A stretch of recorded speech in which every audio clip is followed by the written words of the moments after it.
Journal entry, March 3rd. I wasn't even supposed to be on flight X-23. My original flight got cancelled that morning. Weather delays, or so they said.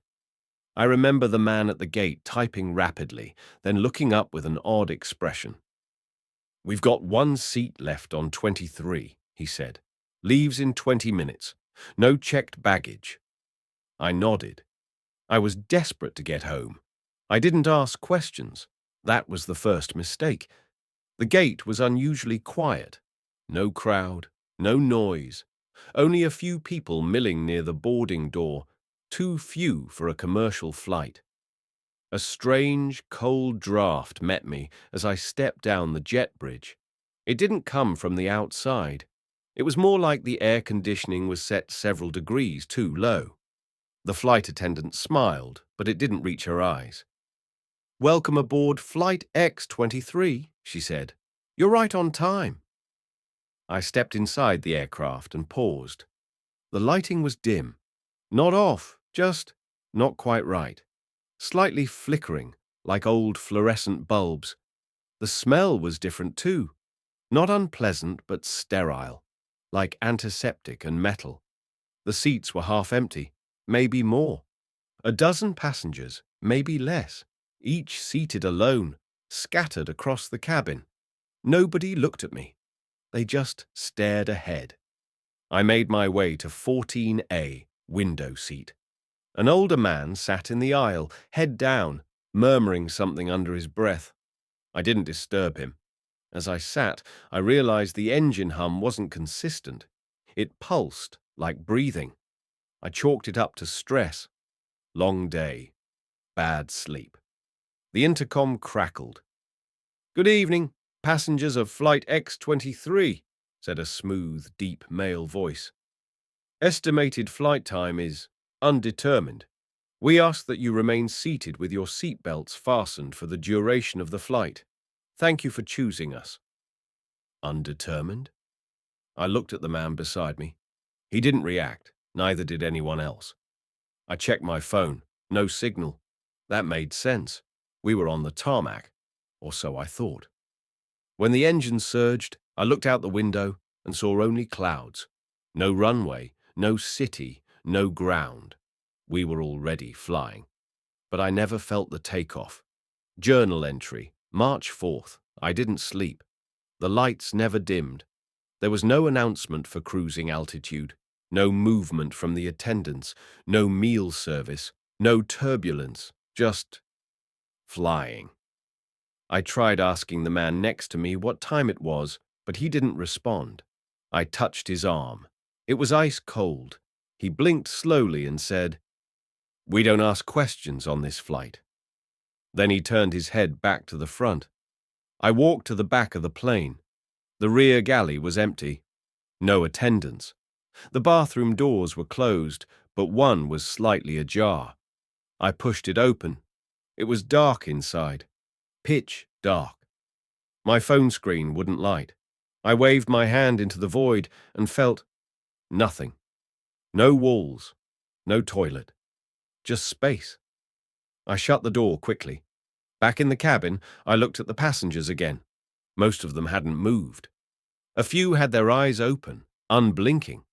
One woman was crying silently, tears running down her face, but her lips never moved. I wanted to scream. Instead, I asked the nearest attendant, finally appearing in the aisle, where we were headed. She looked at me with a soft, almost pitying expression. "You'll know when we arrive," she said. "Journal entry, March 5th. I think time moves differently here. I've tried checking my watch, my phone, even asking other passengers, but no one can tell me how long we've been in the air. Some say hours, others days. A man 3 rows back swears it's been weeks. I haven't seen the sun rise or set. The sky outside the window remains the same. Grey clouds, motionless. Like the plane isn't moving at all, just suspended, held in place. I tried opening the window shade at night. There was no moon, no stars, just darkness. I looked again 5 hours later. It was still exactly the same. This morning, or what I think was morning, the intercom crackled again. But this time, it wasn't the calm voice of the captain. It was static at first. Then a whisper. "They see you now." I looked around. No one else reacted.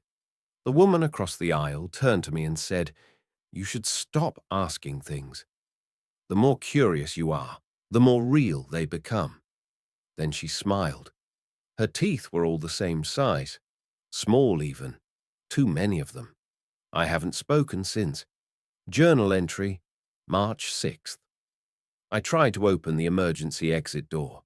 I know how insane that sounds. But I needed out. I needed something real.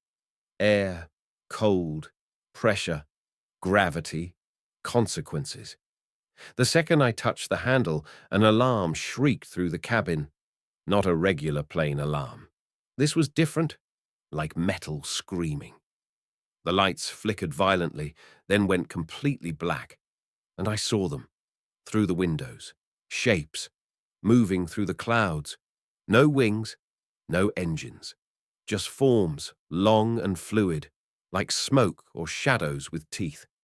They glided alongside the plane silently, watching, waiting. When the lights returned, the shapes were gone. But something had changed. The aisle was longer, the cabin deeper. I counted rows, 34, then 38, then 42. This plane had only 28 rows when I boarded. I returned to my seat. The man beside me was gone. Just vanished. A child sat there now. Boy, no older than 10, holding a stuffed rabbit. He turned to me and asked, "Are you going to disappear too?" I didn't answer. He nodded like he already knew, then leaned against the window and slept. Journal entry, March 7th. There's a door behind the cockpit. I never noticed it before. It's smaller than a regular door, almost hidden beneath the wall panels. No knob, just a slit in the surface. I touched it and felt heat. Then I heard footsteps on the ceiling. Slow, heavy. Someone or something was walking above us. The child was gone when I returned. The stuffed rabbit sat alone on the seat, stitched eyes watching me. I opened the overhead bin.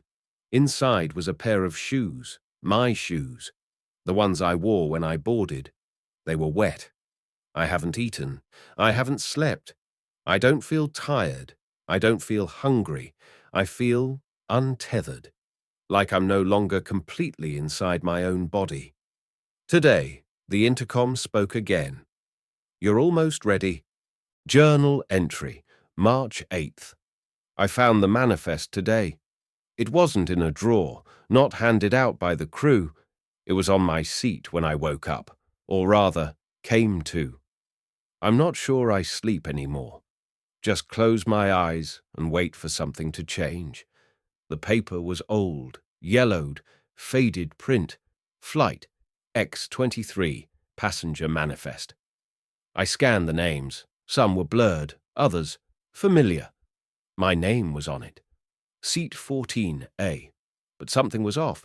Next to every name was a column marked status. Mine read, observed.